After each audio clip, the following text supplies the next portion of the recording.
What's the idea of leaving our newborn baby to my sister every day? I got a call from my husband while he was at work. I couldn't help but be surprised at the anger in his usually mild-mannered husband's voice. I quickly clarified the situation to clear up the misunderstanding. Huh? Our daughter is sleeping at home. Huh? My husband raised his voice in surprise. One question led to another, and we both were left puzzled. I'll ask my sister-in-law for the truth. I decided to contact my sister-in-law, and a shocking truth was revealed. My name is Linda. I've been married for 3 years to my husband, Bob, who is 1 year older. We were recently blessed with our first child. Our daughter's name is Hannah. Hannah is so adorable, but I'm having a tough time as a first-time mom. Since my parents live far away, I didn't have the option of returning home for childbirth. So, since I was discharged from the hospital, I've been a one-woman show during the day.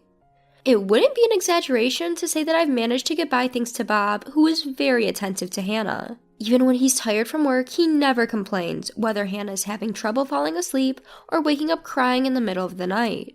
I think the fact that Bob is such a mild-mannered person allows me to deal with Hannah with hardly any stress. I was truly grateful for his presence. So, I was taken aback by this sudden call from him, and especially by the anger in his voice. Linda, I just got a call from Mom. What the heck is going on? Huh? Your mom? What do you mean? What's the idea behind leaving your newborn with Marissa every day? Mom has a bad back and apparently Marissa has been taking care of everything all by herself. What? I couldn't keep up with the sudden introduction of my sister-in-law and the word newborn. Marissa is my sister-in-law, Bob's sister. She lives about a 15-minute walk away at her parents' house, where she lives with them. She is flexible because she works from home and takes care of her mother. My husband continued his criticism. How can you just leave a baby who's only 3 weeks old? I'd be too worried to do that. Marissa has never taken care of a baby. I understand that you're exhausted after giving birth, but at least consult with me before you leave her with Marissa. His anguished cry made me realize that this was no ordinary situation. Hold on, I have no idea what you're talking about. Marissa is taking care of a newborn? And why did your mom call you? Why do I need to consult with you? What do you mean, why? You've been leaving Hannah with Marissa, haven't you? It's been almost 2 weeks. Marissa hasn't complained because she doesn't want to ruin her relationship with you, but Mom couldn't stand it and called me. I was shocked at Bob's words. It was a story I had no memory of. Because my daughter is right in front of me right now. I had a lot of questions, but I felt it was more important to clear up the misunderstanding first, so I responded immediately. Huh? Our daughter is sleeping at home. She's right in front of me now. Huh? Bob's voice, which had been filled with surprise until a moment ago, raised in astonishment again. What do you mean? I'm as baffled as you are. In fact, I was told it's best not to take newborns out too much, so I haven't really been anywhere besides medical checkups. So, I haven't even been to your family home, and I haven't seen Marissa since she came to visit us after the birth. Huh? Then whose baby is Marissa looking after? I wish I knew. Why would Marissa lie about taking care of my baby? One question just seemed to lead to another. As we both scratched our heads, the chime announcing the end of the lunch break rang over the phone. When I heard the chime, I made a decision. I'm going to reach out to Marissa. I want to understand why she might lie. If she's mistaken and thinks she's taking care of her Hannah, that's a real problem. I'll call Mom too, and, Bob paused before apologizing. Sorry for doubting you. I was just so worried about Hannah. It's okay, you are worried for Hannah, right? Besides, when I told you she's right here, you didn't question it, you believed me. After ending the call, I immediately dialed my sister-in-law's number. Marissa, it's been a while. Do you have a minute? There's something I want to ask. Linda, I have something to say too. Bob and Marissa are close in age. That's why Marissa, despite my sister-in-law, is the same age as me. Marissa and I have always gotten along well since I was dating Bob. We even used to go out together. So, I couldn't help but wonder why she hadn't mentioned anything about the situation to me. I couldn't understand why she would lie like that. Well, this is a good time. I just heard from Bob, Marissa. What do you mean you're looking after Hannah? I've never left Hannah with anyone. Huh? Following Marissa's surprised voice, I could hear a baby crying. Apparently, she is indeed caring for a baby. Listening to Marissa's voice, I had a hunch. Marissa wasn't lying. She truly believed she was caring for Hannah. To clear up Marissa's misunderstanding, I started to explain the situation. Hannah's right here with me, sleeping soundly. I really don't understand what's going on, but how did you end up with a baby, Marissa? And why did you think the baby was Hannah? Marissa responded to my question. Last week, Dad just dropped a baby off with me. He said Linda seems to be having a tough time on her own, so you should help her with her baby. My father-in-law? I couldn't help but raise my voice at this astonishing revelation. Then Marissa dropped another bombshell. Yeah, I was so scared because I've never cared for a baby. I hadn't heard anything from you, Linda, and when I thought about calling you, Dad said, if you call Linda, she'll just get worked up. Don't you have any consideration for your sister-in-law? I also have a job to do even when I'm home. It seemed that all of this started with my father-in-law's lie, but it wasn't clear who the child my sister-in-law was caring for was. I thought asking my father-in-law would clear things up, so I asked Marissa if he was home. However, it seems he's out right now. Lately, he comes back home in the late evening, picks up the child she's been looking after, saying he's going to return her to Linda, and then leaves again. And apparently, he comes back in about 20 to 30 minutes. Frustrated that my father-in-law was using me and my daughter to lie, I felt like confronting him directly. I get it, I'll need to talk with Bob, but we might come over tonight, I said and hung up the phone. I emailed my husband about what I heard from his sister. I think it's better to ask Dad directly, was the reply, so when Bob got home, we headed over to my in-laws. On the way, Bob shared the conversation he had with his mother. Mom was pretty upset too. To find out that the child she thought was her grandchild wasn't, that's a big shock, ain't it? I didn't think Hannah's first meeting with everyone would be like this. It's complicated. His mother had a bad back, so she hasn't met our daughter yet. I was hoping to introduce Hannah as soon as she was ready to go out after a month. But instead, I'm upset that we're having to introduce her during such a mess. When we arrived at my in-laws, my mother-in-law and sister-in-law were there, both looking bewildered. As we came in, Marissa opened her mouth. Bob, Linda, Dad said he was going to return the child we've been looking after, but he hasn't come back yet. I understand. Mom, despite the circumstances, this is our daughter, Hannah. Bob introduced our daughter, and I moved Hannah closer to my mother-in-law.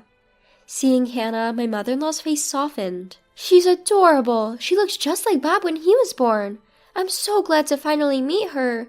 And Linda, you've done so well. I'm sorry you've been caught up in all this. It's okay. I'm just as confused as everyone else. As I said that, Marissa continued. I don't understand it either. Who is this child Dad has been looking after? I don't know why he's lying, and I've been working so hard thinking that child was Hannah. He should consider how I feel too. Like me, Marissa seemed frustrated with our father-in-law. Trying to lighten the mood, Bob interjected. Before that, Marissa, you've met Hannah. You should have noticed it's a different baby. Well, don't all babies look similar? I thought I felt something odd, but I thought maybe their faces change over a few days. Marissa hastily began to defend herself. That's when our father-in-law came back. I'm back. Wait, why are Bob and Linda here? From our father-in-law's panic, it was clear this whole thing was his lie. The rest of us seemed to agree, and we all gave him hard stares. Unable to stand the tension, our father-in-law started to stumble over his words. Ah, Linda, it's been a while. What brings you here? Did you leave something here? Marissa, what are you doing? I told you to check for forgotten items. I was furious at our father-in-law for using me and my daughter's names to lie and then blaming Marissa. I subconsciously gripped my daughter tighter. Both my husband and my sister-in-law seemed to feel the same way, their fists shaking with tension. The first to speak was me. Dad, are you seriously saying that? Don't you think it's a bit too shoddy, even for you? What do you mean? My father-in-law was taken aback by the anger in my voice. That's when my husband and sister-in-law joined in. Dad, explain yourself. Linda has never babysat Hannah. Why would you lie like that? There must be a reason for someone to babysit a stranger's newborn, right? That's right. You tricked me into babysitting. Who is that child? I'm scared even if it's my brother's child, let alone a stranger's. I won't do it again. Do you have any idea how much this has set back my work? With the two of them firing off at high speed, our father-in-law was at a loss for words. While the three of us were glaring at him, wanting to know the truth, my mother-in-law was different. She turned pale, muttering, "No way, you're not still involved with her." At my mother-in-law's words, my husband, sister-in-law, and I were stunned. My father-in-law was breaking out in a cold sweat. What do you mean? Even now, he was trying to play dumb, but my usually gentle husband had had enough. Dad, cut the crap. You've been playing dumb this whole time. You think you can get away with this? We know you've been lying about everything. Just tell the truth. Wait, Bob, calm down. Dad, you've been using Linda and Hannah to cover up your lies, and you owe Marissa an apology. Taking care of a newborn is a big responsibility, even if it's your own child. Imagine how stressful it must have been for Marissa, who's never even raised a child before. Once he started, my husband couldn't stop. Despite everything our father-in-law was saying, my husband didn't let up. Perhaps realizing he couldn't avoid it any longer, my father-in-law sighed softly, and then he confessed to the unbelievable truth. That child is mine. At our father-in-law's words, my husband lost all of his momentum, his mouth hanging open in shock. Marissa and I were also stunned into silence. The one who broke the silence was my mother-in-law. Her voice was trembling and her eyes were wet. I knew it, you're still involved with her. I was a fool to forgive you back then. Back then? My husband asked, confused. In response to his question, our father-in-law's face turned even paler. Ignoring him, my mother-in-law started explaining. He had an affair. It was around the time you two were getting married, so about 3 years ago? He promised me he would never do it again, so I forgave him. But now, that's why I thought Hannah looked a bit like Bob. She's his blood after all. I thought she was my real grandchild. Unable to hold back any longer, my mother-in-law started to cry. Seeing her like this, I could feel my anger towards my father-in-law rising. My husband regained his momentum and started to lash out at our father-in-law. You're the worst, Dad. You didn't just lie to us, you betrayed Mom twice. How could you do such a thing? I can't believe that a person like you is our father. Bob's shout was followed by Marissa. What do you mean by my child? Are you kidding me? You had a child with your mistress and left it with me? I can't believe it. How can you calmly do such a thing? It's too disgusting. I don't want to see your face ever again. Despite the harsh words from his own children, father-in-law just chuckled and said, Calm down. There's nothing we can do about what's already happened. The mistress didn't want to marry me or anything like that. She just didn't have any money, so she had to work. In the meantime, I had to take care of the child. I couldn't bear the sight of my father-in-law laughing and saying these words. Stop it, you worthless man. What you did isn't a laughing matter. A person has been born. Do you understand the gravity of that at your age? When I, who had been silent all along, raised my voice, my father-in-law seemed to lose his footing and fell on his rear end right there, but no one offered to help. Instead, Bob and Marissa started hurling insults. You shitty old man, you're no longer our father. I can't stand you physically. I don't want to see your face ever again. Even when confronted by their words, my father-in-law still tried to brush it off, saying, Don't say things like that. Seeing this, my mother-in-law sighed dramatically and glared at my father-in-law. I don't have the confidence to keep up with someone like you anymore. Let's get divorced. Wait, didn't you forgive me last time? My father-in-law's artificial smile faded and his face sagged with wrinkles. The careless demeanor from earlier disappeared and he suddenly became serious. Sure, I made a mistake by cheating, but if letting off steam outside makes our home peaceful, isn't that a good thing? Besides, how are you going to survive without me? You've always been a housewife. You probably don't have any money, right? As my father-in-law clung to my mother-in-law's feet and said this, I watched him with cold eyes. When I glanced over, my husband and sister-in-law were also giving my father-in-law the same look. Everyone in the room was fed up with my father-in-law. My sister-in-law shouted out with anger. I'll take care of Mom, so we'll be fine without you. How are you planning to live? You've always relied on Mom for everything from meals to laundry. Are you sure you'll be okay on your own now? Marissa's words clearly upset my father-in-law. He looked at my mother-in-law with pleading eyes. You wouldn't abandon me, would you? We've been together for decades. You can't imagine life without me, can you? However, my father-in-law's hopes were quickly dashed. My mother-in-law shook off his arm that was clinging to her leg. Stop joking. How much do you need to belittle people to be satisfied? Who do you think wants to be with a cheater? I'm going to divorce you right now. If you like her so much, why don't you go be with your mistress? What? Wait, let's talk. We can work it out. That woman was just a fling. The only one I love is you. My father-in-law, clinging to my mother-in-law, is once again the target of my sister-in-law's angry voice. Enough! Talking to someone who has no intention of reflecting on their actions is pointless. We're leaving this place soon. Of course, Mom is coming with us. Until we're gone, Dad, you better not come home. I never want to see your face again. Now scram! With that, Marissa tries to forcefully usher my father-in-law outside. Even then, my father-in-law didn't budge, so ultimately, Bob had to physically drag him out. Please wait. Give me another chance. Just one more. My father-in-law was shouting this until the end, but no one paid any attention. Afterwards, as Marissa had predicted, my father-in-law's life became a mess, unable to do even basic chores.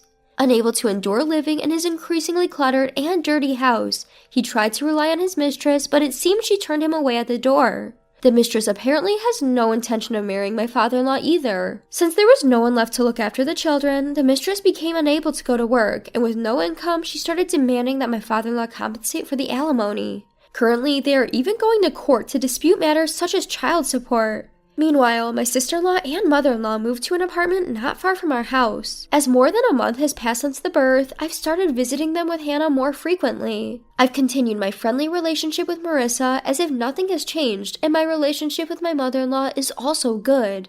From now on, I plan to do my best to raise my daughter with the help of my husband, my sister-in-law, and my mother-in-law.